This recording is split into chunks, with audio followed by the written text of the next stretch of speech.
Hey guys, this is Jonathan from Fortis Forma. Today we are going to talk about foundational movements. When I'm building an exercise program for someone, I like to keep it as basic and simple as possible. So regardless of the level of the person doing the exercises, this means there will always be corrective exercises and what I call the 6 foundational movements. A foundational movement is essential for creating the highest amount of function in your body, as well almost every other exercise that you will do is based off of one of those movements. Here are what I consider the foundational movements in order of importance. Number 1, the hinge. Why? Because it's the most unrecognized and underused movement that you should be using in your everyday life. Let's take a look. This is how you probably drink out of a water fountain. And this is how you should drink out of a water fountain. This is how you probably pick something up off the floor, and this is how you should pick something up off the floor. This is probably how you take your toaster out of the cupboard, and this is how you should take it out of the cupboard. This is probably how you put your weights away, and this is how you should put your weights away. The hinge should be your most used movement, but it's probably almost never used in your regular everyday life, which is why it's so important to practice. A good hinge helps you maintain the integrity of your back as well as improve your core stability. Some excellent exercises for practicing the hinge are the deadlift, the Romanian deadlift or straight leg deadlift, and the single leg RDL. Number 2 is the loaded carry. Why? Because after you've picked whatever it is you've picked up using your hinge, you probably have to carry it somewhere.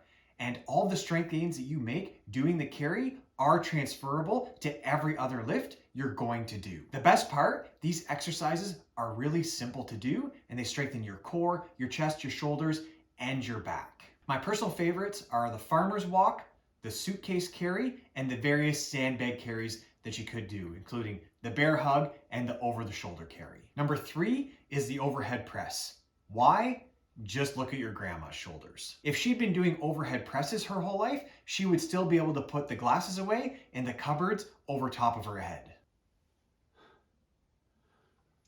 Would you be able to help me? Of course, if your shoulders look like this, you probably shouldn't do this or this, but you could do the elevated pike push-up or a neutral grip shoulder press instead. When you combine these with shoulder mobility exercises, you can really maintain the integrity of your whole shoulder complex and maintain good posture and muscle strength in your upper back. Number 4 is the split squat. Now, why do I like the split squat so much? Because it's so functional. Just look at stepping, stair climbing, or when you're doing anything athletic where you need to change directions quickly. It also helps you improve your balance. Once you've mastered the basics of the split squat, there are so many exercises you can do off of it. You have forward lunges, reverse lunges, Bulgarian split squat stance, horizontal band pulls, split squats to shoulder press, and all kinds of combinations of those exercises. Number 5,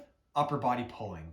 Why? Because we live in a push-dominated world that has created this anteriorly rotated position that we are always in, and it has come at the expense of your upper back and your pulling muscle development. Case in point, you work at a desk, you're in a forward position.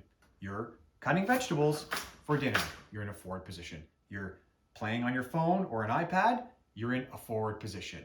Have you heard of this new thing called TikTok? All the kids are on it these days. You're pushing a door open, you're in a forward position.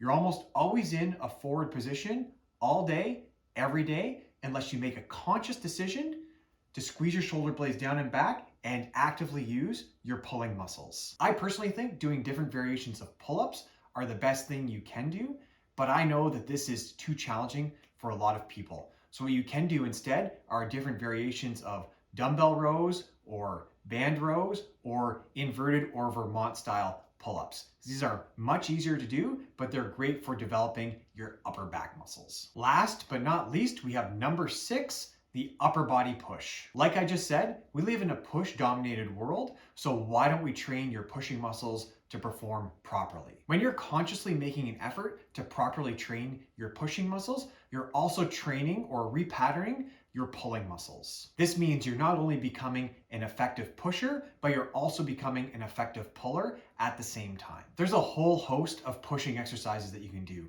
The wall push-up, the kneeling push-up, the regular push-up, the Superman push-up. Settle down, show off. You can also do a dumbbell or barbell bench press at varying angles of the bench, and each angle will target your muscles slightly differently, giving you maximum benefit. When I'm designing a program for someone, unless they have some kind of a restriction or special consideration, it will almost always include these 6 foundational movements in some capacity. Now, I know everyone views foundational movements a little bit differently. So if you have a suggestion, or you think I missed something, or you have something you'd like to say about what you consider the foundational movements, please leave them in the comments box below. If you enjoyed this video or found it helpful, please subscribe to our channel because we deliver content just like it every week. Take care, and we'll talk to you next time.